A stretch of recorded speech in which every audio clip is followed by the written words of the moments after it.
You're listening to the P.A.C.E Radio Network here at paceradio.net. The views expressed by the individuals during this broadcast are their own opinions, and they may not be the same as those of their group or other organizations they may be involved with. All medical advice during our broadcast is not a medical opinion and should be checked with your medical physician.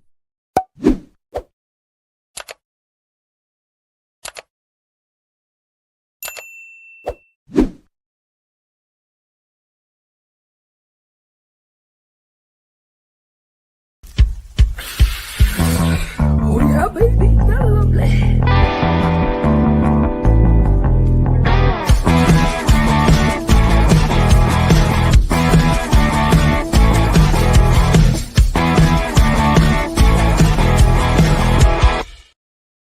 Good morning. It's November the 28th, and welcome to Psychedelics and Cannabis Education and News.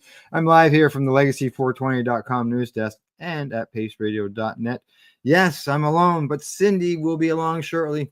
She's just at an appointment, and she's running a little bit late, and she says, get started, and I will jump in when I arrive. So I said, sure, let's do her. So I'll get things going, and Cindy will jump in when she gets here. So we'll chat about things when she arrives. So other than that, I will get started with the news. And the first story here is a bit of a follow-up from Monday's broadcast, because at that point we reported about fungi, the dispensaries for the magic mushrooms was closing their 30 stores in Canada, and most of them were here in Ontario. And we talked about one in Sudbury that had just opened. That was a follow-up story in behind that. So today, I'm going to tell you all about the fact that CBC News is reporting that the Magic Mushroom Shop in Sudbury asked to close its doors after 2 days. Didn't last very long. Let's see what happens. A store in Sudbury that sells magic mushrooms, which contain the psychedelic compound psilocybin, was open for just over 2 days before the police visited Tuesday and asked an employee to close the shop. Instead of just coming in with guns barreling, that was good. According to the employee, they told CBC News that, to me, it sounded like the police were fairly certain that they were going to charge me. However, it was still up in the air. CBC is withholding the employee's name due to the concerns for his family. And in an email to CBC News, a spokesperson for the Greater Sudbury Police Service confirmed officers were at the Shroomies store in downtown Sudbury on Tuesday morning and spoke with an employee there. In the email, they said, the store is closed and officers will continue to monitor the store to ensure compliance. Now, under the Controlled Drugs and Substances Act, the sale, possession, and production of magic mushrooms containing psilocybin are illegal unless authorized by Health Canada. Now, Health Canada can authorize the magic mushrooms use in a few instances, and I guess say few, because a lot of people wait in line for these, with the support of a regulated healthcare professional for clinical trials through a special access program, and in rare cases under individual exceptions if prescribed by a doctor. Yeah, it is rare, and it is a big battle. Friend of the show, Allison Murden, she keeps it's she's applied, still waiting, not getting anything. There's lots of others that are waiting to get into the SAP program, and unfortunately it's not doesn't seem to be very efficient in helping people out. So now the story continues with magic mushrooms can cause hallucinations, can affect people by distorting their sense of reality, mixing up their senses, and altering their sense of time. Now, Health Canada says the risk related to magic mushrooms use includes what's commonly called a bad trip, which can happen with a high dose. The agency says bad trips can lead to paranoia, loss of boundaries, and a distorted sense of self. For individuals predisposed to or with existing psychiatric conditions, there may be an elevated risk of side effects. This association is still being evaluated, Health Canada says on its website about magic mushrooms. And that's what and then it's, basically cannabis. At one time they were talking about it causes it all the time. But a lot of people come out and reports and science and stuff like that say, it's more about the predisposed of it who may already have that condition. And magic mushrooms are saying the same thing. Now, the employee at the Sudbury Shroomies location said he wasn't certain whether the store would reopen in the coming days. If the open sign is on, then it will be open, he says. The employee said he got involved in magic mushrooms retail as a way to protest current laws banning the substance in most cases. He says, I'm willing to do this because magic mushrooms, psilocybin mushrooms, have helped me as a person develop.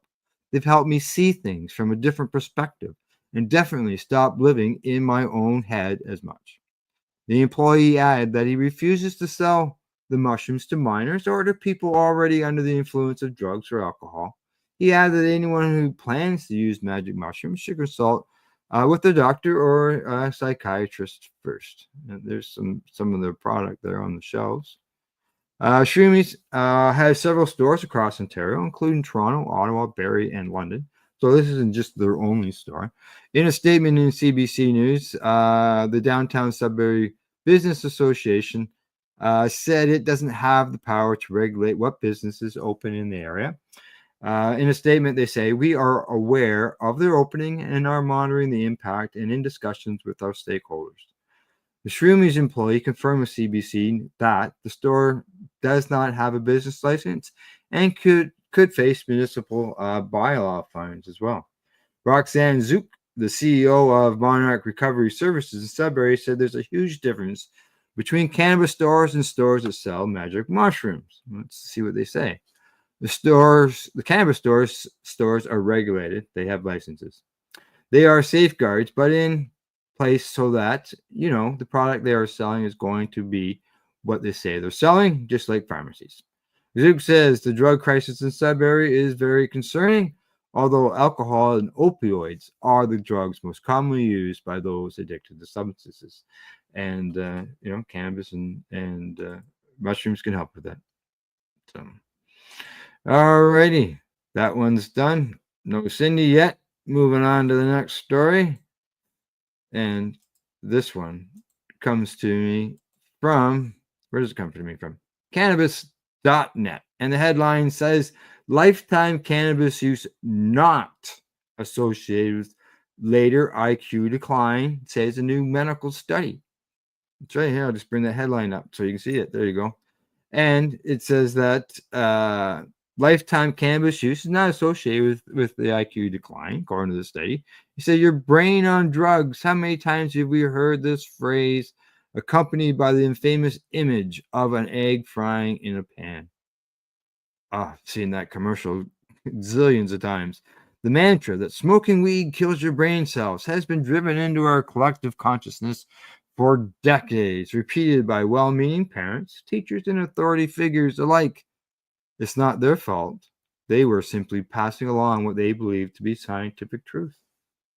However, reality paints a different picture. Some of our greatest minds have been cannabis enthusiasts. Carl Sagan, the legendary astrophysicist and science communicator, was a passionate advocate for cannabis. Steve Jobs credited his cannabis experiences as highly influential to his creative process. Even Shakespeare may have sparked up a bowl or two with traces of cannabis found in pipes excavated from his garden. Today, countless professionals, from Silicon Valley engineers to medical researchers, incorporate cannabis into their lives while maintaining razor-sharp cognitive abilities. Now, I'm not suggesting, according to the author here, cannabis is completely harmless. Everything we consume carries potential risks. Yes, that's right. Even drinking too much water can lead to hyponatremia, a potential fatal condition.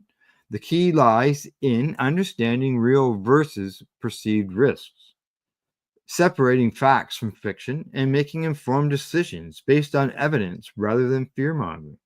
The notion that smoking cannabis inevitably leads to lower IQ has been repeated so often, it's taken on a life of its own. That's right. You can just repeat things over and over and over again, and then eventually they'll just become true. But what does that science actually say? A fascinating new study from Denmark, following over 5,000 men across 4 decades, has not only challenged this assumption, but turned it on its head. Surprisingly, the research suggests that cannabis users experience less cognitive decline over time compared to their non-using counterparts. That's right. People who use cannabis were better at it than their cognitive function, which is a word I'm having problems pronouncing, than the non-smokers. Interesting. Let's take a deep dive into this groundbreaking research and examine what it means for our understanding of cannabis' long-term effects on cognitive function. Buckle up, fellow cannabis enthusiasts and skeptics alike. You might be surprised what the data reveals after your favorite herb's relationship with your gray matter. All right, let's see what it says. The Danish study, published in the journal Brain and Behavior, tracked an impressive cohort of 5,162 men over more than 4 decades. What makes this research particularly compelling is its longitudinal nature. Participants' IQs were first assessed in early adulthood, average age about 22, and then again in the midlife, average age 62. Well, it's good to know I'm in late midlife. This extensive time frame provides a robust window into long-term cognitive effects of cannabis use. The findings were eye-opening. Not only did cannabis users fail to show increased cognitive decline, but they actually demonstrated significantly less cognitive decline compared to non-users. While the average cognitive decline across all participants was 6.2 IQ over the 44-year period, cannabis users showed a 1.3 fewer IQ points of decline than non-users, even after controlling for potential confounding factors.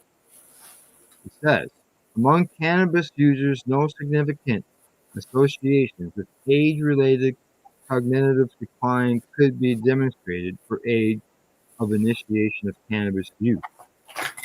The researchers noted this is particularly interesting because it challenges the common assumption that early cannabis use is especially harmful to cognitive development. I'm back. I hear Cindy. I see Cindy. I'm here. These results don't stand alone. A British study of over 2,000 teenagers found no link between cannabis use before age 15 and lower IQ scores once confounding factors were controlled for. Similarly, studies of adolescent twins have consistently failed to demonstrate any causal relationship between cannabis use and cognitive decline. A recent review in JAMA Psychiatry even concluded that the cognitive deficits associated with cannabis use typically disappear after 72 hours of abstinence. The importance of longitudinal studies like these cannot be overstated. Unlike short-term studies that might capture temporary effects, these long-term investigations reveal the true trajectory of cognitive function over time. They also allow researchers to control for various life factors that might influence cognitive performance. Interesting. These findings stand in stark contrast to similar longitudinal research on alcohol consumption. A Swedish study of 49,321 males found that lower IQ scores were associated with higher alcohol consumption, both in terms of total intake and binge drinking patterns. Even more telling, lower adolescent IQ scores predicted moderate to high alcohol consumption in middle age. The research showed an increased odds ratio of 1.20 for every step decrease on the IQ scale for being a high consumer versus a low consumer of alcohol. Interesting. Mm-hmm. This comparison raises some fascinating questions. While alcohol use shows a clear negative correlation with IQ scores, cannabis use appears to have no such relationship and might even be associated with better cognitive prevention over time. Could this suggest that the societal stigma against cannabis has been misplaced, while the risks of alcohol have been underappreciated? Oh, heavens, maybe. Maybe. Maybe. Of course, coalition doesn't equal causation, and more research is needed to fully understand these relationships. However, these findings strongly suggest that the traditional narrative about cannabis killing brain cells or causing inevitable cognitive decline needs some serious revision. As Normal's Deputy Director Paul Emerito Meniteno, I don't know, noted these results, there we go, these results contradict one of the more prominent and long-lasting stereotypes about cannabis and cannabis consumers. Well, it's certainly reassuring to know that your weekend wake and bake sessions aren't turning your brain to scrambled eggs. These findings carry far more weight than mere personal validation. Studies like these serve as cornerstones in policymaking, with lawmakers frequently citing scientific research to justify their positions on cannabis legislation. The relationship between research and policy is precisely why we should scrutinize who funds these studies and to what end. Major corporations routinely pour billions into research designed to support their interests. Just look at how tobacco companies spent decades funding studies that downplayed or denied the links between smoking and cancer. Similar tactics were employed by fossil fuel companies regarding climate change and pharmaceutical companies concerning the addictiveness of opioids And other medications that they put out. This Danish study adds another significant weight to the scale of cannabis liberation, tipping it further towards societal acceptance and integration. We've been battling a tsunami of misinformation since the 1930s, 1923 to be exact, when Harry Essinger first orchestrated his racially motivated campaign against marijuana. Remember Dr. Robert House's infamous monkey studies, the ones where he essentially suffocated primates with cannabis smoke and then blamed their brain damage on the plant itself? This kind of pseudoscience has been the cornerstone of prohibition for generations. The government's bias becomes glaringly apparent when you examine the research funding patterns. For decades, an astounding 90% of all government-funded cannabis research has focused exclusively on finding potential harms and dangers. This isn't scientific inquiry. It is it's a witch hunt with a lab coat. Less than 10% of research funding was allocated to exploring therapeutic benefits or industrial applications, despite hemp's remarkable versatility and cannabis's documented medical properties. And if I remember, a lot of the studies that the government did that they were searching for all the bad stuff, all they could unearth was the good stuff. It's just that's what people have been saying over the years. All they do is study looking for bad stuff. Yeah, and then all they found was good stuff.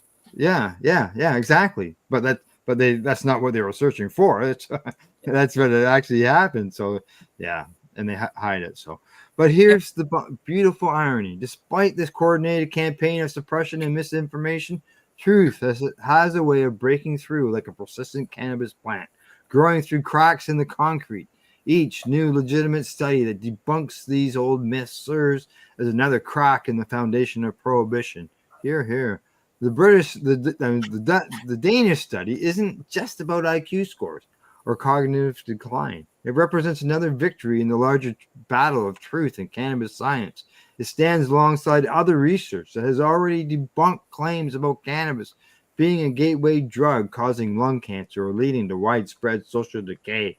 Each of these evidence-based refutations chip away at the edifice of prohibition built on decades of deliberate misinformation. That term gateway drug is the cornerstone of a lot of the speeches that I have given in the past. The government has always tried to tell us that it was a gateway drug. They have one word wrong in that: drug. It is a gateway. It's a gateway medicine. It's a gateway to better health. Yeah, it's a gateway to better mental health.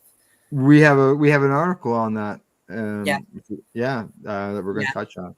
This one's been really long. I didn't think this was going to be that long. Policy is ultimately a matter of perspective, shaped by the information we choose to acknowledge and act upon. While the unholy alliance of government agencies and private interests has long tried to maintain cannabis prohibition through selective research and fear-mongering, the narrative is crumbling in the face of objective scientific inquiry. The truth about cannabis is finally emerging, not because the powers that be want it to, but because it's becoming too obvious obvious to suppress any longer. Yeah. That's because more of us keep standing up and getting loud. That's right. Exactly. So the bottom line is, according to this is an opinion piece, obviously. It says, I think it's time that we put the cannabis kills brain cells myth in the same dustbin as reefer madness and gateway drug therapy or theory. Not only does cannabis not turn your gray matter into Swiss cheese, but this latest research suggests cannabis users might actually maintain their cognitive function better over time than their non-using counterparts. Who would have thought that decades of government propaganda might have gotten it completely backwards? But here's the thing.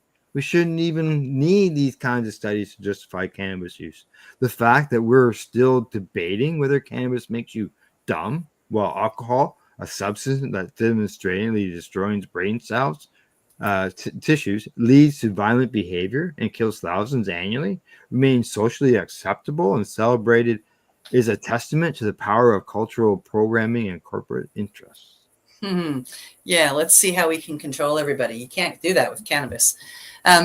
Let's be real. Cannabis is objectively less harmful than alcohol by virtually every metric we can measure. It's less addictive. You can't fatally overdose on it. It doesn't generally lead to violence or risky behavior. And now we know it doesn't turn your brain to mush either. Yet somehow, in much of the world, you're still considered a criminal if you prefer a joint to a martini. And in some countries, they will kill you for it.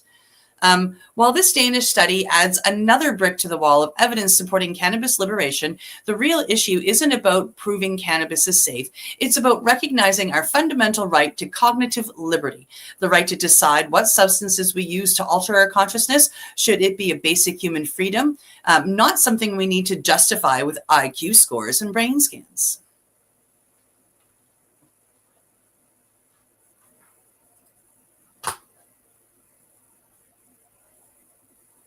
I can't hear you, Al. I know why, because I muted myself. I was coughing. I didn't want to disturb you. So here I go again. Still, in a world where policy decisions are supposedly based on scientific evidence, every study that chips away at the evidence of prohibition brings us one step closer to full cannabis liberation. Let's hope this research helps accelerate the process. After all, it doesn't take a genius to figure out that cannabis prohibition has always been more about control than public health, and now we have the IQ points to prove it. Yeah. There we go. Hey, doctor! Just so you know, a doctor isn't in the train. I don't know the doctor, but doctor, what if you're still there? What do you think? Cannabis helping out with the maintain the IQ of its consumers. And g'day, Limestone City Hydroponics. Thanks for the like. And from there, let's move on to our next story. I'm just going to load her up here. And there we go. Okay. She's up. She's ready to go. Coming to us from Marijuana Moment. Trump's CDC director said marijuana is a gateway drug and thinks it's lunacy to believe cannabis has medical uses. The next head of the Centers for Disease Control and Prevention, that's the CDC, could be a voracious opponent of cannabis reform if the former congressman that President-elect Donald Trump selected for the job is ultimately confirmed. Trump tapped former Rep. Dave Welland to lead the CDC. While the agency's role in dictating federal cannabis policy is somewhat limited, it has proactively taken steps to impose access to information about cannabis use in recent years and is now positioned to be controlled by a person who clearly opposes reform. During his time in Congress from 1995 to 2009, Weldon voted 5 times against spending amendments to protect state medical cannabis programs from Justice Department's intervention. He also voted in 1997 for a 1997 resolution expressing opposition to medical cannabis legalization that stated the consequences of illegal use of a Schedule I drugs are well documented, particularly with regard to physical health, highway safety, and criminal activity. It further said, Congress continues to support the existing federal legal process for determining the safety and efficacy of drugs and imposes efforts to circumvent this process by legalizing cannabis and other Schedule I drugs for medical use without valid scientific evidence and the approval of the FDA. Whelan's views on this issue came into sharper focus during the House Government Reform Subcommittee hearing in 2001 when he said it was virtually lunacy to believe cannabis has medical value, accusing advocates of being of a veiled attempt to legalize another substance for abuse, including by using cancer and AIDS patients as a prop in their agenda. Oh, this guy makes me angry.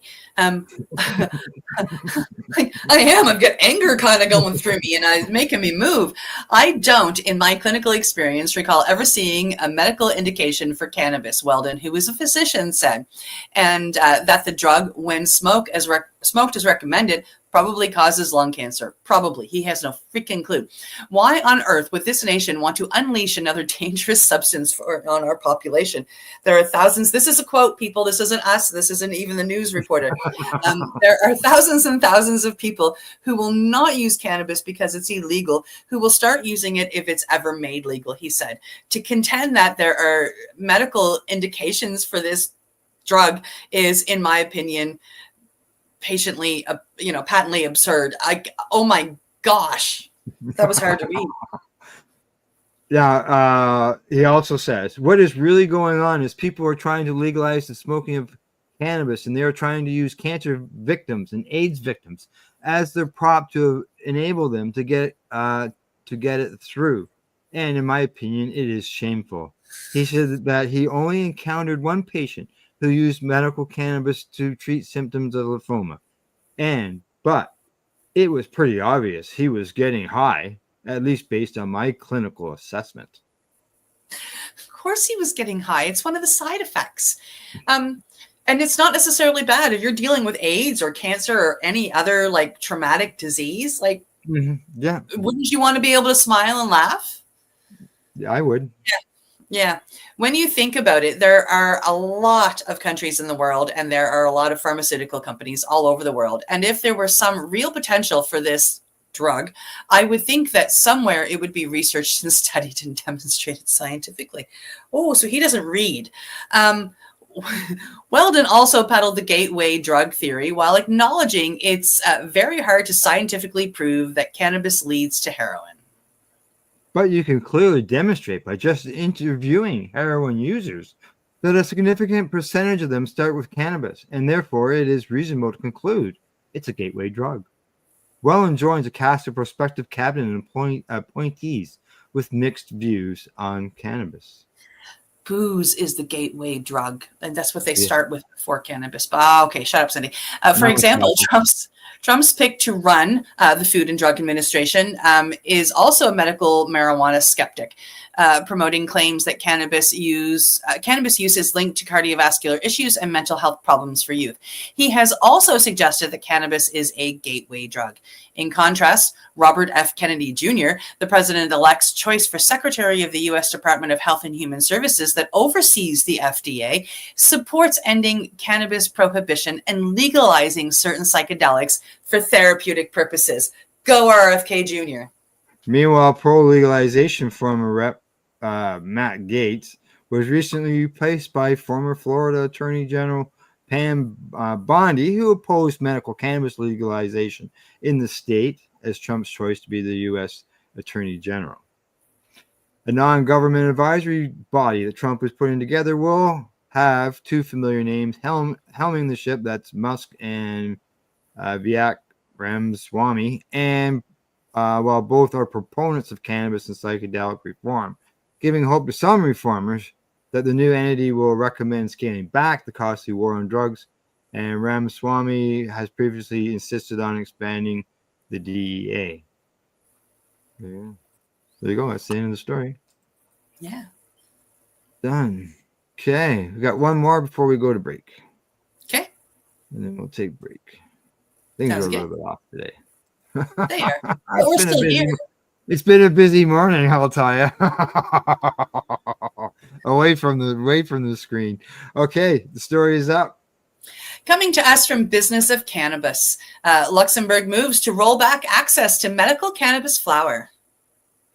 Luxembourg is set to restrict access to high THC cannabis flower on prescriptions from next year as part of a longer-term plans to phase out flower-based products altogether.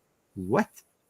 As of January 2025, patients in Luxembourg will no longer be able to access cannabis flower containing high levels of THC on prescriptions, according to the country's health minister. Well, I hope they explain why. There are also reports of plans to restrict access to high CBD cannabis flower in the future, leaving only oils and other formats of cannabis-based medications available for therapeutic use. A law allowing personal possession of non-medical cannabis and the cultivation of up to 4 plants per household for personal consumption, approved June of 2023, will not be affected by the proposals. It sounds like they want non-smoking methods for the For medical. Yeah. Yep. Medical cannabis has been legal in Luxembourg under strict restrictions since 2018 and is currently prescribed for advanced or terminal chronic patients causing severe and untreatable pain, chemotherapy-induced nausea, or vomiting as part of cancer treatment and muscle spasticity associated with multiple sclerosis. Health Minister Doreen Deprez has now supported a proposal by the Pharmacy Division of Health Directorate to restrict access to flower on prescription. The decision comes following a 2022 report which found some evidence of the prescription process being abused, while Deprez has also highlighted concerns about the lack of evidence supporting cannabis flower treatments and the challenges of standardized dosing with this delivery method. A significant consumption of cannabis can constitute great dangers. In addition, no medical conclusion proves the effectiveness of this treatment. The dosage and administration are also difficult. The Christian social minister said in Parliament on Wednesday, November 13th.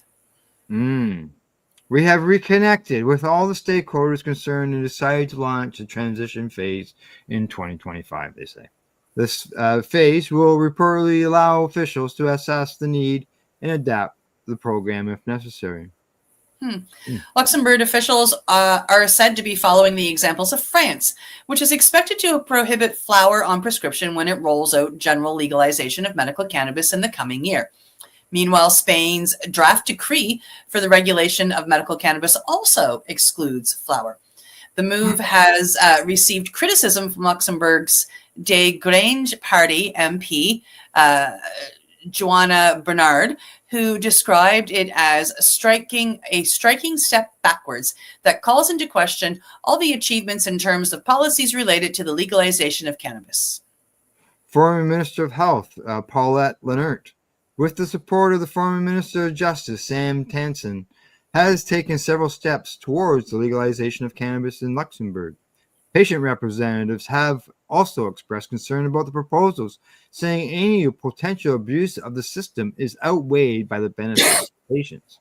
The Patient Council of the International Association of Cannabinoid Medicine, the IACM, described it as a huge blow for those living with chronic pain and other complex conditions who benefit from the fast-acting effects of inhalation. I've got a friend who the only way that it helps her pain is to smoke.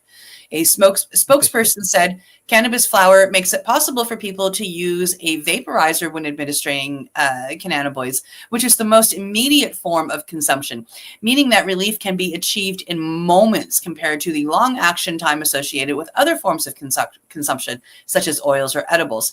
This is a huge blow for any patient that finds the convenience of inhalation preferable, whether they are supplementing oils or other methods, or whether it is being used on its own. Yeah, I know of a patient that bongs, they got to use a bong. Joints just don't help them, give them that relief as quickly as a bong, where it's a quick bang hit, right? Yep. Yeah, they have also pointed out that cannabis is a personalized treatment, with patients requiring varying levels of CBD and THC to treat the symptoms effectively. Yes, and limitations on levels of cannabinoids is to the deterrent of patients, they continue. Exactly. Some patients need very high levels of THC. Others need very high levels of CBD. Most need a combination of both, not to mention the other cannabinoids and terpenes that are found in the plant. CBG and CBN are like being highly studied right now. Yeah. Any medical professional who has the experience in cannabinoid medicine will tell you that no two patients are alike. The maximum amount of flexibility in the system will always offer the most promising results. We need more choices, not less. More freedom, fewer restrictions. Yeah, for sure. Not allowing the smoking of cannabis, and I know that Florida had that in their medical law there at one time. I don't know where it's sitting right now, but yeah, where patients couldn't smoke. And thinking, wow, you know what? This is the quickest way for patients to get relief. So, Yeah. All right, time for us to take a break. We'll be right back. After that, we'll talk to you soon. You're watching Psychedelics and Cannabis Educational News here at PACEradio.net. You're listening to the Pace Radio Network here at PACEradio.net. Limestone City Hydroponics is Kingston, Ontario's hydroponics shop. Take your growing to the next level and create the optimal environment with a tent kit, or maximize your yield with an ebb and flow flood table kit. Either way, Limestone City Hydroponics has more sizes and options to fit your needs. Are you looking for the power of the sun that adapts to your budget? Then look no further, as they have professional grow lighting. They have indoor grow systems that are easy and cost effective, with many options to fit your living space and lifestyle. Cultivate your growing potential. We have everything you need to succeed. And if you can't make it to the store, they offer local delivery to the greater Kingston area. Remember, when you're looking for experts to help you grow, then look no further than the locally owned Limestone City Hydroponics, 105 Sunderland Drive in Kingston, Ontario. Call them at 613-548-0420. Are you looking to get your medical cannabis grow license? Limestone City Hydroponics can help patients through the process of obtaining their license to grow medical cannabis. What's that? You don't have a doctor? If you meet the medical criteria, Limestone City Hydroponics has a nurse practitioner who can assess and provide medical cannabis prescriptions. What are you waiting for? Contact Limestone City Hydroponics at limestonecityhydroponics.ca or call them at 613-548-0420. What do you find at PACEradio.net? People advocating cannabis education. Enjoy the buzz of legalization with Campbellford Lifestyle Shop. From lights to plant nutrients, books, consumption accessories, and more, we've got all your basics to grow or consume cannabis. Visit our info center or take a look at our piercing services and body jewelry, now available in-store through Campbellford Lifestyle Shop, 17 Bridge Street West, Campbellford. Are you looking for non-stop, continuous cannabis and psychedelic programming? If you are, then turn your browsers to 420radio.ca or paceradio.net, where you will find the 420 Pace re-rolled Saturday. Everything gets started at 8 a.m. Eastern Saturday morning.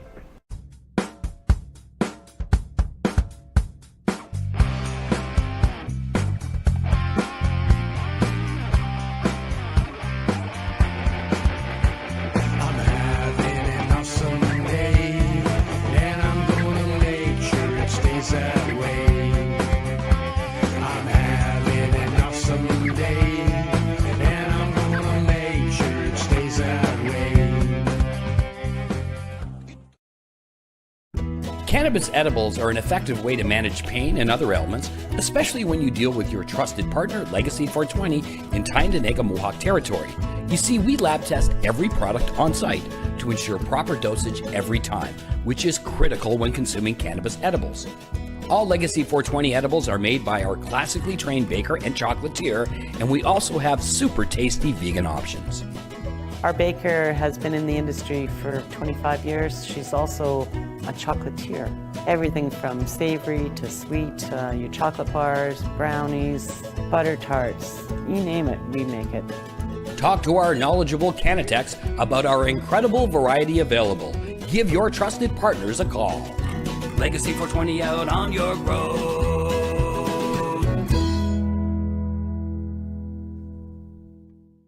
You're listening to the Pace Radio Network here at PACEradio.net. Hey, we're back for a medication break. We got 5 stories. We're gonna have to really fly through these to get done. But it is what it is, right? Okay, here we go. It's up. Coming to us from Decision, the CBSA officers in Halifax seized 425 kilograms of suspected cannabis. 2 individuals charged by police. Yep, Canadian Border Services Agency is committed to stopping the illegal flow of drugs through Canadian borders. Today, the CBSA announced 3 seizures totaling 425 kilograms of suspected cannabis recently intercepted at ports of entry in Nova Scotia. They're just down the road from you. Just down the road. On October 22nd, the CBSA officers at the Port of Halifax, with assistance from intelligence officers, conducted an examination of a marine container destined for the Caribbean. During the examination, 574 packages of suspected cannabis totaling 347 kilograms and 1 package of suspected hashish weighing approximately 1 kilogram were discovered concealed throughout the container. All evidence was turned over to the Nova Scotia Royal Canadian Mounted Police Federal Serious and Organized Crime Unit for further investigation. And then on November 13th, the CBSA officers at Halifax Stanfield International Airport intercepted 2 large suitcases containing approximately 49 kilograms of suspected cannabis, destined for London, UK.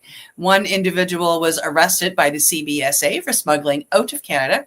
The individual, Quinn Alexander Cole, was then transferred into the custody of the Special Enforcement Section of the RCMP Halifax Regional Police in Integrated Criminal Investigation Division, along with all evidence. Cole was charged under the Cannabis Act for exporting, possession for the purpose of selling, and possession for the purpose of distributing. He will be next be in Dartmouth Provincial Court in January. And on November the 14th, CBSA officers at HSIA intercepted 2 suitcases containing approximately 60 kilograms of suspected cannabis destined for London in England. CBSA arrested 1 individual for smuggling out of Canada. The individual, Alexander James Mahar, was transferred to the custody of the Special Enforcement Section of the RCMP Halifax Regional Police Integrated Criminal Investigation Division, along with all evidence. It's nice to know that our Canadian cannabis is wanted all over the world. Mahara was charged under the Cannabis Act for exporting, possession for the purpose of selling, and possession for the purpose of distributing. He will be in the Dartmouth Provincial Court later on in January. Although cannabis is legal in Canada, the illicit cross-border movement of cannabis is a serious criminal offense, and it is punishable with imprisonment of up to 5 years under the Customs Act and up to 14 years under the Cannabis Act. Now, Dominic Malati, I believe that's his Malati, says, I am proud of our officers for identifying and intercepting these attempts to export cannabis illegally out of our country and working with our local police partners to keep our borders safe. The work taking place on the front line in intelligence supports public safety, not only within Canada, but globally as well. CBSA border officers work tirelessly to prevent the illegal importation and exportation of drugs. Thank you for keeping our borders safe and hold those who violate Canadian laws accountable. And that was the Honorable Dominic LeBlanc, who is the Minister of Public Safety. Yeah. All righty. So bunch of bus going on down the street from you. Yeah, 3. I went looking for a different story, which hasn't been written or published yet. I drove by a raid on an Indigenous dispensary last night on the way to visit friends. And that's what I've been looking for when I found this story. So we will eventually have a story that happened in Lower Sackville on November the 27th. There were 2 raids that happened last night kind of at the same time. Oh, that'd be interesting. We'll wait to find that report. All righty. On to the next story. Okay, coming to us from StratCan. Australian Senate rejects cannabis legalization bill? Yeah, they voted to do so on yesterday, on the 27th. The legislation legalizing cannabis bill 2023 was initially introduced at first reading in August of 2023 by Australian Green Senator David Shoebridge. The bill intended to establish a national framework for legalizing and regulating cannabis across Australia. Following an hour of debate at the second reading on November the 27th, the Australian Senate voted 13-24 against continuing the bill. All 7 Green senators, plus independent senators Liddy Thorpe and Tammy Tyrrell, voted for the bill. The bill proposed to create an age of access of 18, allow growing up to 6 cannabis plants per home, and allow for retail sales in cannabis cafes. Ooh, I could have a cannabis cafe in Australia. That could also service outdoor consumption spaces. It included provisions for production and retail licenses and proposed that any applicable fees for such licenses would not apply to Indigenous Australians. It also would have sought to establish a national agency, the Cannabis Australia National Agency, to regulate production and retail licenses, import, export, and more. The agency would also have maintained a registry of cannabis strains. In response to the bill's failure to advance, Senator Shoebridge said Labor and the coalition once again teaming up to vote down law reform the community wants. He said this in a post on X. He says, "We see so many positives of legalizing cannabis. We don't pretend the drug is without harm. We just know that legalizing it will radically reduce the harm," says Shoebridge in his closing comments during second reading of the bill. He goes on to say that we can see from North America, from Europe, and from countries in our region that there are different ways of legalizing cannabis, and our model understands the best evidence. We don't want rampant advertising. We want to get rid of big pharma, big tobacco, and big alcohol, and have them play no part in this industry. Yes. It's happening over here, though. Yeah. Canada received specific mention in the debate as well when an opposing senator, Paul Scar, argued, referencing a Deloitte study, that since the illegal cannabis market has not entirely disappeared from Canada, legalization doesn't work. There's still bootleggers out there. Oh, yeah. Yeah. I want to address a few points which have been touched upon in the debate, said Scar. The first is in relation to organized crime. We should be very clear that the evidence from overseas is to the effect that regulating the recreational use of cannabis and marijuana does not deal with the organized crime issue. We have the benefit in this place of looking at the lived experience in other jurisdictions, and I refer to 2 of them. The first in Canada. I want to quote from a study which I refer to in my additional comments in paragraph 1.25, Clearing the Smoke, Insights into Canada's Illicit Cannabis Market. It's the study of the Canadian market, which involved data sourced from 624 legal private recreational cannabis stores and 57 illicit online stores between May and June of 2023. So this is quite contemporary data. Yeah, no, so we better not legalize it, because where they've legalized it hasn't completely eliminated the organized crime. Imagine organized crime finding a way to get anything. Let's not reduce the organized crime that's involved in the cannabis industry now, or in the cannabis end of things now. That's basically what he's saying. Yeah. The estimate for illicit players' share of the market ranged from 25% to 52%. The illicit market, which is predominantly organized crime, accounts for somewhere between, and we don't know, 25% to 52% of the Canadian market. Exactly. We don't know. These figures are somewhat out of date and misleading. However, since such figures are difficult to estimate, the Statistics Canada most recent Canadian cannabis survey from 2023, about 73% of cannabis consumers reported purchasing their cannabis from a legal source, a number that has continued to increase since legalization. Only 3 to 5% of people in the survey who said that they had used cannabis in the past year reported using an illegal or unlicensed purchase source. About 3/4 of those who had used cannabis in the past 12 months, 69%, reported in the survey that they always obtain cannabis from a legal or licensed source, while 10% responded they mostly, 6% responded sometimes, 6% responded rarely, and only 9% responded never. Senator Shoebridge said his party will continue to work on legalization cannabis in Australia despite the Senate's rejection of his bill. No, that's good. That's good. Keep the fight up, buddy. Don't shut her down now. Yeah, we're with you. Yeah. It doesn't always happen overnight. You got to keep working at it. So. Well, it took us, 97 years to get it legal? 97, 94. Like 94 years to get it legal. Something like that, yeah. Yeah. All right, next story. Coming to us from Marijuana Moment, DEA judge won't remove agency from marijuana rescheduling hearing, but raises concerns about alleged unlawful contact with prohibitionists. This is an update to a story that we had the other day. And it starts off with the DEA judge has denied a motion to remove the agency from its role in an upcoming cannabis rescheduling hearing, though he sharply criticized responses from DEA and a prohibitionist group over allegations that they unlawfully communicated during the cannabis rulemaking process, which we reported on.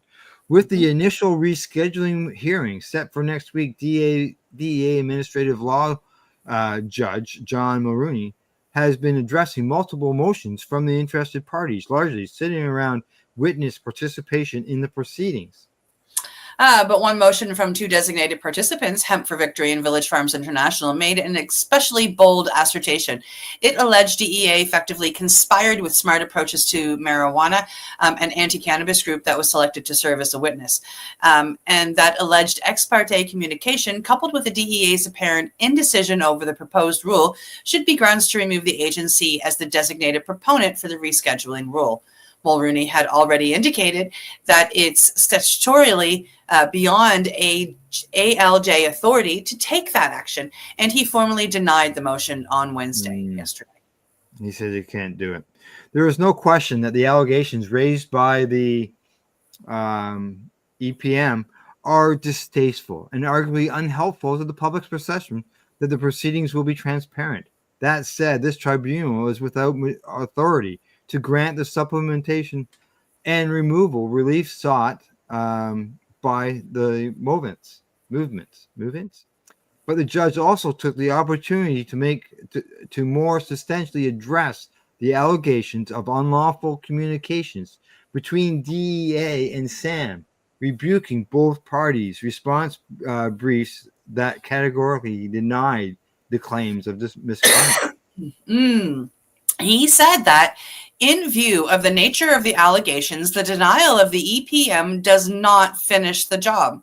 After describing Ex parte statute of the Administrative Process Act, the APA, and Controlled Substances Act, the CSA, Mulrooney challenged DEA's bold declarations that it was innocent of violating the rules. He wrote that these seemingly courageous proclamations are quickly all but obfuscated by the government's surprising qualification that this proclamation of innocence extends only to the DEA Council of Record. That is, DEA denied the improper contact, but only for its counsel of record in the hearing, whereas the motion that raised the allegations were not limited to only those officials. Thus, the government defended against an allegation that was never actually leveled and never dealt with the true gravamen of the factual allegations of the EPM, the order says. Stated differently, the government responded to an allegation that it created, not the one that it was an issue. Of course.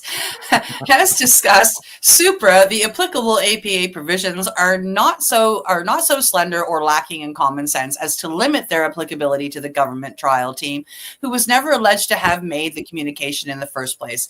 In its peculiar semi-blanket denial, the government did not happen to address staff members who actually may have made the the dog's yelling, purported communication, or those who have been advising the administrator at the time she was making decisions about whether there would be researching action, or who, if anyone, would sign the notice of proposed rulemaking. I have to go let the dog out. All right. The judge also noted that there's no indication in its DEA's response that the government has made even the mildest attempt to ascertain the truth and disclose it to the public and this tribunal. Mulrooney took SAM to task over its separate response to the allegations. The prohibitionist group maintained, for example, that any ex parte communications would have had to occur after the notice of proposed rulemaking was published, signaling that SAM president's Kevin Sabat's talks with confidential sources at DEA that he posted about on social media ahead of the notice would not qualify as unlawful under the statute. The order says the argument misleadingly omits from its analysis that portion of the relevant APA section that incorporates the critical qualifier, unless the person responsible for the communication has knowledge that it will be noticed, in which case the prohibitions shall apply beginning at the time of its acquisition of such knowledge, according to the order. Yeah. The judge said it would defy reason to suggest that Dr. Sabat and whoever in the DEA he may have spoken to were not aware that decisions in this matter were imminent.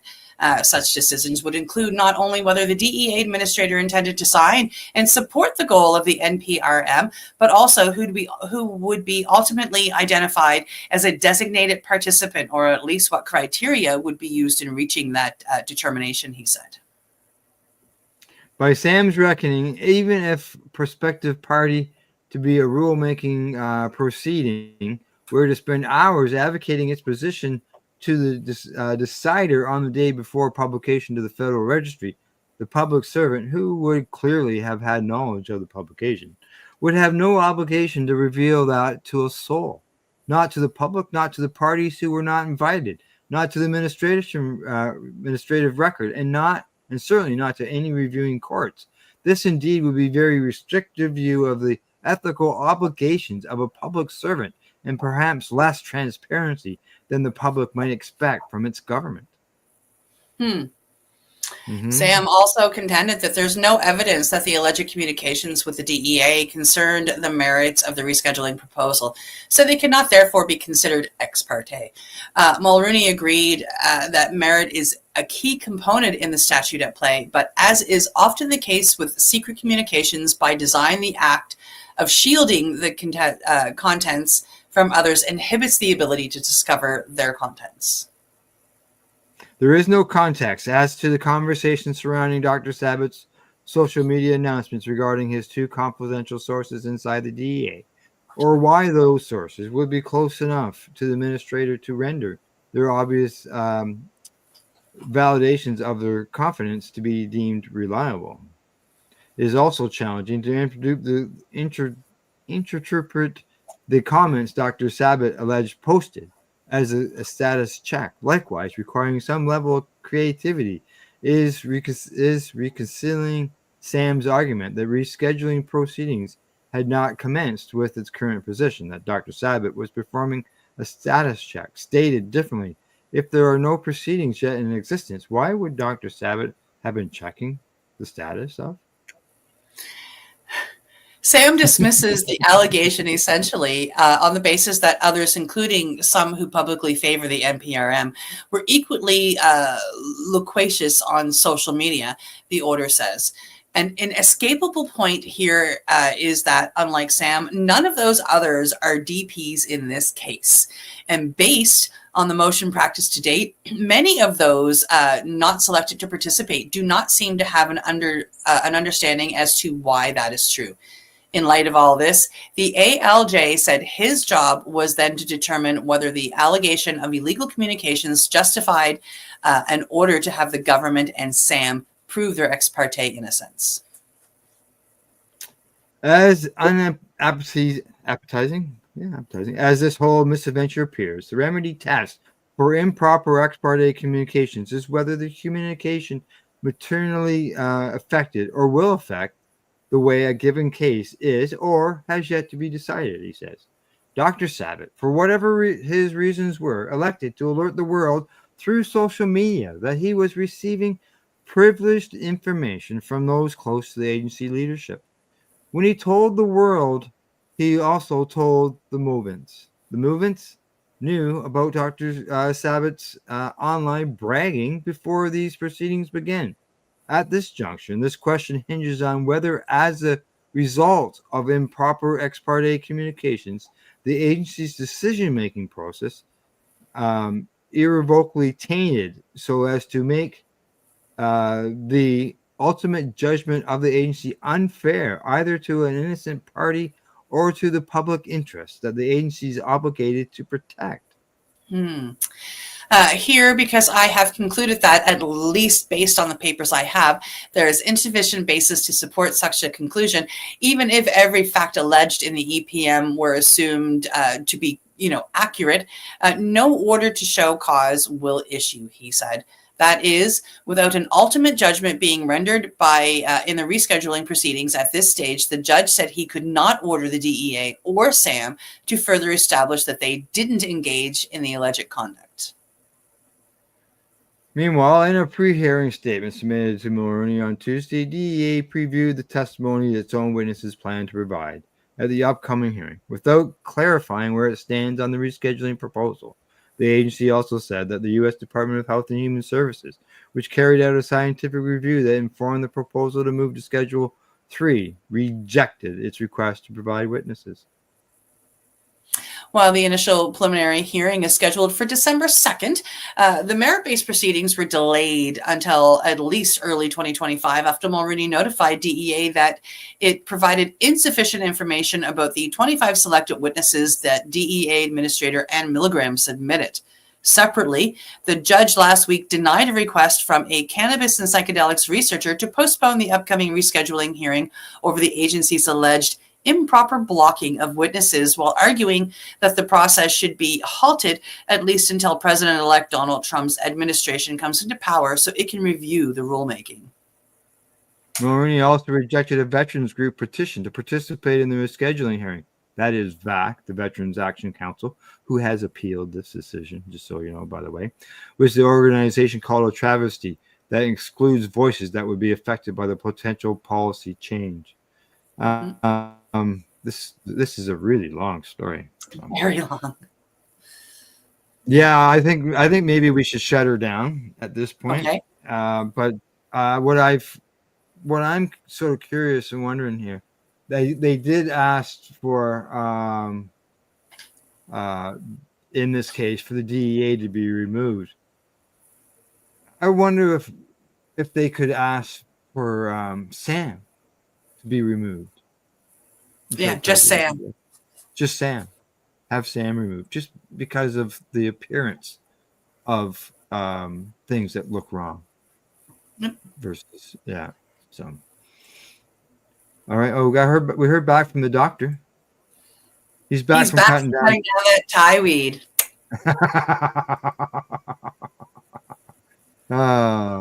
All righty. We got two more stories here we got to cover. We're running a little bit. All right. Here we go. It is there.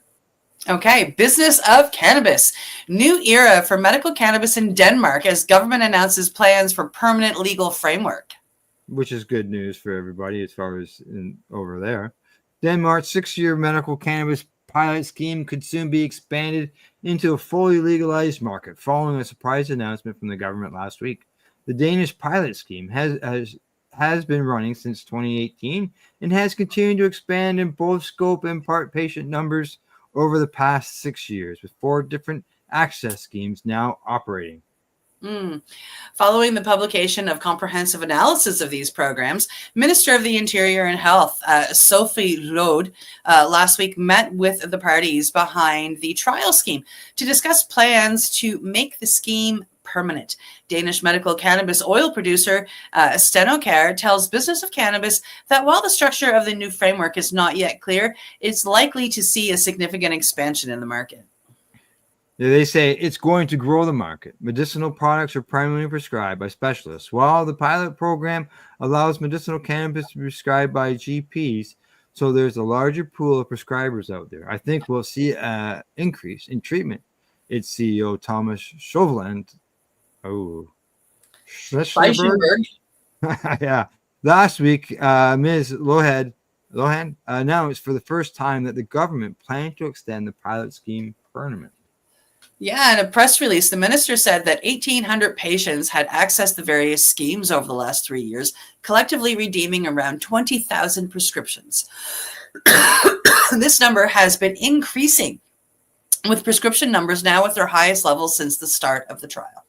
I would think they'd have more than 1,800 after 3 years, but various side effects have been closely monitored and reported by the health agency. No new knowledge emerged with that treatment with medical cannabis has negative patient safety consequences. No new knowledge. As such, on behalf of the government, Ms. Lohan invited SF Liberal Alliance and discussion and alternates to negotiations on the trial scheme on medical cannabis on November the 19th. So that happened a while bit. According to just a second, I want to go back up and get the first name. I did not. Oh, it's gone. According to Mr. Schlesienberg, the announcement was completely unexpected and came out of the blue, following radio silence from the government on progressing the scheme throughout the year. He explained that late last year, industry, doctors, and patient organizations were contacted to provide input for the evaluation report, which was published alongside this announcement. Yeah, it says that at the time there was a rush to get to gather feedback, suggesting an eagerness to move forward with the evaluation and make a decision based on it. Then suddenly, everything went quiet. Many industry organizations and shareholders reached out to politicians to ask, what's happening? Only to receive vague responses like, it's not a priority, or we'll see what happens. That has been the tone ever since. Jape Krog Ramusen, who is the CEO of Danish medical cannabis operator Dancan Pharma, believes the announcement was a matter of political strategy. He told the Business of Cannabis that the time now appears ripe for addressing the pilot program on medical cannabis. The timing is, after all, reasonably appropriate, considering that the scheme does not formally expire until the end of next year. Yeah, the evaluation report, which includes input from various industry stakeholders, provides a number of key recommendations that could point to how Denmark's medical cannabis framework now develops. Primarily, it recommends transitioning the 4 pilot programs into a permanent cohesive framework by 2025 based on the positive outcomes of patients during the trial. Positive outcomes. Currently, Denmark operates under 4 distinct frameworks for prescribing medical cannabis. Pharma products, including drugs with marketing approval supported by robust clinical trial data, phases 1 to 3, like Sativex. Pilot program products. These include medical cannabis items approved under Denmark's pilot program, including Senocare's oil range. Unlicensed products. These are not formally approved, but are available through special dispensaries like Nabalone and Marinol. Oh, that Nabalone's a terrible drug. Those are pharmaceuticals. And it's terrible. It's absolutely terrible. Magistral products, custom made by licensed pharmacies to meet individual patient needs with no other alternative is available. The report suggests that this framework needs to be streamlined and standardized across all 4 schemes, while the licensing process for new products should be simplified. Sending and reimbursement was also a key issue, with the report suggesting that disparities between the schemes require an urgent review. So I only see one thing there that's like in those 4 things I read that's actually not a pharmaceutical. Like Sativex is a pharmaceutical. Nabalone is a pharmaceutical. And they're talking about pharmaceuticals in the last one. So now they're only talking about this oil. Nabaline. And they talk about Nabaline, Marinol. They're all pharmaceuticals. Currently. Maybe that's why they only got 1,800 people. Maybe. Currently, magistral products receive an 85% subsidiary, while pilot program products are subsidized to 50%, creating major inadequacies across the scheme. Mr. Schlesienberg, I really don't think I'm saying the name right, but that's as close as I can. Commented, from my perspective, based on limited understanding I have of how politicians think and act these days, I would expect the decision to focus on topics that impact the health budget. Politicians are likely to scrutinize whether the proposed changes might negatively affect the overall cost of medicine allocation within Denmark's healthcare system. This will likely be a key area of political deliberation and decision-making. Cost-benefit analysis have also been recommended in the report to identify savings opportunities amid suggestions that Denmark should leverage its regulatory reputation and begin generating revenue through exports. Mr. Rasmussen says he hopes that the content of the framework will be revisited rather than simply made permanent, highlighting some key issues like issues he believes should be addressed to improve conditions for the entire ecosystem. Along streamlining the approval process and harmonizing reimbursement, he hopes physicians will be given greater flexibility and reduced liability, citing an unsustainable level of responsibility they currently face. The report highlights the need for better education for prescribing doctors, along with updated clinical guidelines enabling doctors to prioritize specific products. In a promising addition, it also recommends prioritizing investment in research, which is good, including collaboration with international projects that need the need for continued collaboration with patient groups, healthcare providers, and industry representatives, and the need to strengthen the domestic cannabis industry in Denmark to expand options for patients. Hey, we'll put some smokables. Many of these more technical issues, like the use of pesticides and how prescriptions should be defined, Mr. Schlagensberg suggests are more likely to be addressed by an expert panel outside the political system. A comprehensive evaluation of these considerations is now due to be published by the end of the year. And did you want to go into the impact on the market? No, I'm looking at our time here. Yeah, we're running along, and we got this last story out. Just so you know, Doctor says Happy Thanksgiving. Happy Thanksgiving to you too, Doc. We are up in Canada. Our Thanksgiving was back in October, but we also like to acknowledge yours as well. All righty. We get rid of that one, and we're going to move on to the last story of the day. And coming to us, we were talking about this earlier in the show. So coming to us from cannabis.net. Weed, the new exit drug. Gateway drug theories get reversed with cannabis legalization. Remember the good old days of anti-drug propaganda? If you took one hit of devil's lettuce, you'd finally find yourself on an unstoppable spiral into the depths of hard drug addiction. The gateway theory was the pearl-clutching favorite of every DARE officer and concerned parent throughout the 80s and 90s. According to this narrative, cannabis was basically an express train to heroin town with stops at Cocaine City and Meth Village along the way. The logic went something like this. You smoke a joint, you like it, because of course you do. But then your tolerance builds up. Suddenly, cannabis just isn't doing it for you anymore, and you start prowling the streets, looking for stronger highs, until, bam! You're selling your grandmother's TV for crack money. This is hilarious. There was just one tiny problem with this theory. It was complete nonsense. Decades of real-world evidence have shown that the vast majority of cannabis users never graduate to harder substances. Sure, there are folks out there who will snort anything that fits up their nose, but that's more about individual predisposition than any mystical properties of cannabis. Now, after nearly 20 years of various forms of legalization across different states and countries, we're discovering something fascinating. Cannabis isn't a gateway drug at all.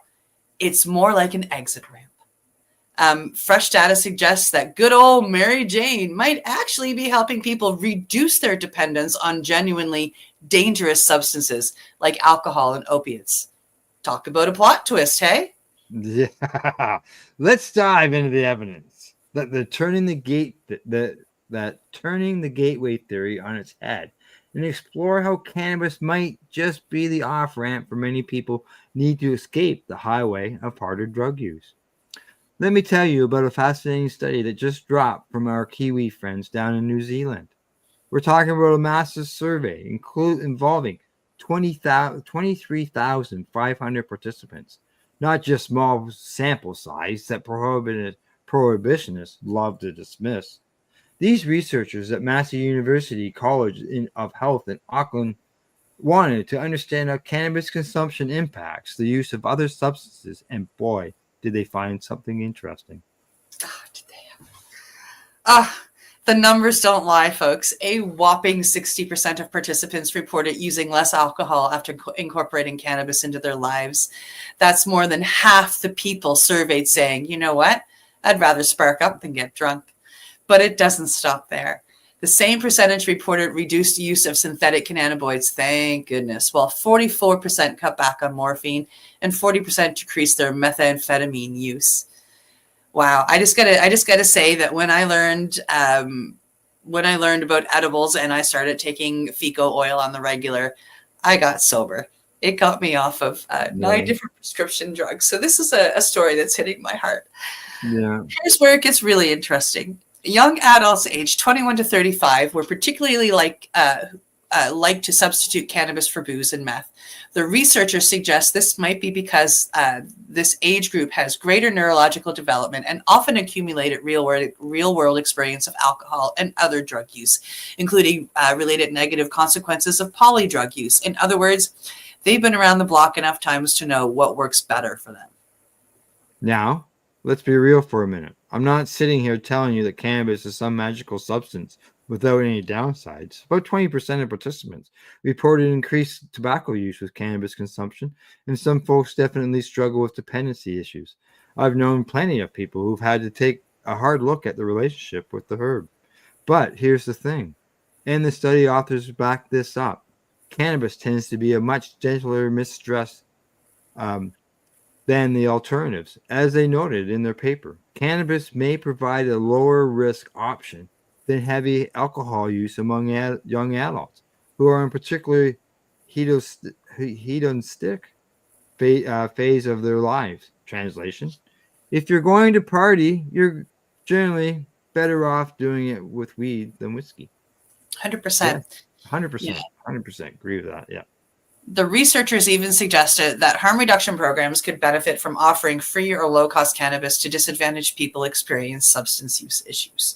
Imagine that, using cannabis as a tool to help people step away from more dangerous substances. We've come a long way from the gateway drug hysteria, haven't we? Yeah, we sure have. Sure have. And, we've discovered that in Canada, the CSP and other programs have been going for a long time. My exact same thought. CSPs, cannabis substitution programs that we have here that patients are actually going out and helping people on the street by giving them cannabis as a substitution to hard drugs. Yep. Yeah. Look, breaking free from addiction isn't easy, regardless of the substance. But when you're trying to kick something like meth or opiates or alcohol or cigarettes, having a less harmful alternative can make all the difference. Cannabis might not be perfect, but it's a hell of a lot easier to put down the pipe when you're ready. Plus, you're far less likely to wake up in a ditch, missing your shoes and your dignity. Not that I'm speaking from personal experience or anything, but I am. That's not good. The data is clear. Cannabis isn't leading people down a darker path. It's actually helping many find their way back to the light. And in a world where substance abuse tears apart countless lives every day, there's something worth paying attention to. Yeah. Let's get real about addiction for a minute. It's easy to point fingers at substances and say, that's the culprit. That's what's ruining lives. But as someone who's danced with their own demons, I can tell you it's never that simple. No. You see, addiction is like a twisted web of interconnected threads. Sure, there's the physical aspect. The way certain substances hijack your brain's reward system and turn you into a chemical puppet. But that's just one piece of a much larger puzzle. Having kicked a 15-year tobacco habit myself, I can tell you that breaking free from addiction isn't just about dealing with your physical withdrawal. It's about confronting the stories we tell ourselves. You know the ones I'm talking about. I need this to relax. I can't be creative without it. It helps me to deal with stress. These narratives become our prison guards, keeping us locked up in cycles of dependency while covering us, convincing us the walls are there for our protection.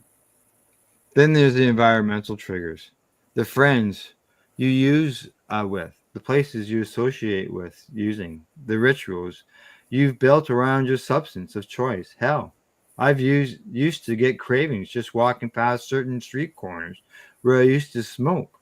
That's the habit too, right?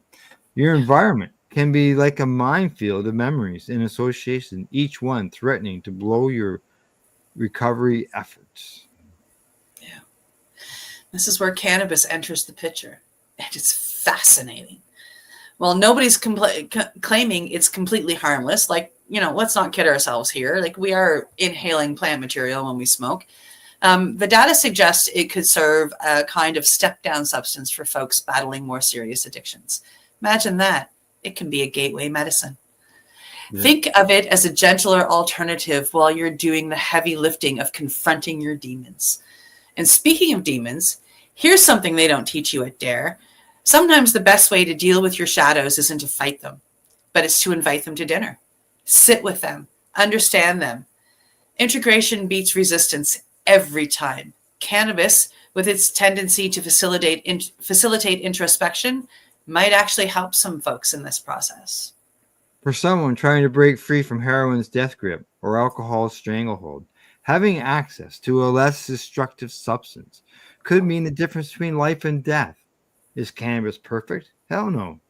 But when you're drowning, you don't complain about the color of the life preserver. The trick, of course, is to not simply substitute one crutch for another. The real world still needs to be done. Real work still needs to be done. Confronting trauma, rebuilding healthy coping mechanisms, restructuring your life. But if cannabis can help someone keep someone alive and functional while they're doing their work, isn't that worth considering? So much. Just something to think about while we're all sitting here pretending we've got this whole human existence thing figured out. Because at the end of the day, maybe it's not about finding perfect solutions, but better alternatives. And maybe, just maybe, that plant we've demonized for so long could be a stepping stone to healing for those who need it most. Great article. Great article. Oh, yeah. No, it had me in tears. It's that was a really wonderful article. I'm really glad we stuck around a little bit longer to read it. Yeah, I should have put it earlier in the segments of the news, but I figured it might be something that could be something we end up talking about through it. And I'm really glad that we stuck around long enough to do that story. It's a story near and dear to my heart. And like I said during the story, cannabis got me clean.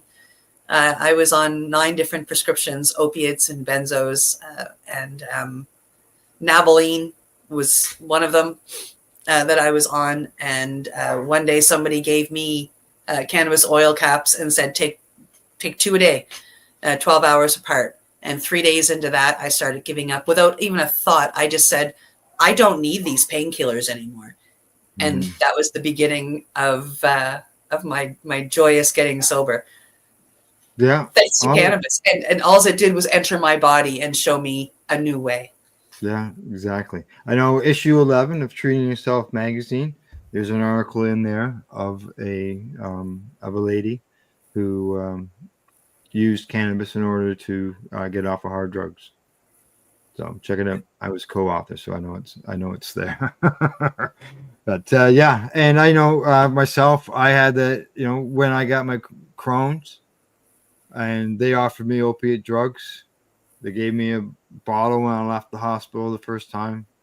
And I said, I got on the phone. I called my friends. Hey, I need some proof that cannabis can help me with my Crohn's. And sure enough, that was I only had 2 prescriptions for opiates, and both of them while I was hospitalized. And if people know that they have a choice, take that choice. If you can take the cannabis, give it a try. 100%. Give it a try. Don't make it your last choice. Make it your first one. All right, Cindy. Anything else offhand? No, that's really about it. Sorry we were late today, folks, but glad we got through it. Yeah, we got through. All right, from the Legacy420.com news desk, that's our P.A.C.E news report for today. And for our buds at the Campbellford Lifestyle Shop, Limestone City Hydroponics.ca, Legacy420.com, and At-Eze.ca. In closing, we'd like to say thanks for tuning in and watching. And don't forget to educate, medicate, and do not incarcerate. You're listening to the P.A.C.E Radio Network here at PACERadio.net. The opinions of the individuals during this broadcast are their own, and may not be the opinions of their group or other organizations they may be involved with. All medical advice during our broadcast is not a medical opinion and should be checked with your medical physician. When you have a pain that's reached its peak, Legacy for 20 is so unique. If organic cannabis is what you seek, here's your trusted partner 7 days a week. Suppository salves, vapes and drops, topicals, edibles, infused pop. Just when life seems like it ain't easy, at Legacy 420 enjoy a pop freezy. Lab tested products make them the GOAT. Legacy 420 out on your road. Legacy 420 in Tyndonega Mohawk territory. Indigenous organic cannabis at its finest. Enjoy the buzz of legalization with Campbellford Lifestyle Shop. From lights to plant nutrients, books, consumption accessories, and more, we've got all your basics to grow or consume cannabis. Visit our info center or take a look at our piercing services and body jewelry, now available in-store through Campbellford Lifestyle Shop, 17 Bridge Street West, Campbellford. Limestone City Hydroponics is Kingston, Ontario's hydroponics shop. Take your growing to the next level and create the optimal environment with a tent kit, or maximize your yield with an ebb and flow flood table kit. Either way, Limestone City Hydroponics has more sizes and options to fit your needs. Are you looking for the power of the sun that adapts to your budget? Then look no further, as they have professional grow lighting. They have indoor grow systems that are easy and cost effective, with many options to fit your living space and lifestyle. Cultivate your growing potential. We have everything you need to succeed. And if you can't make it to the store, they offer local delivery to the greater Kingston area.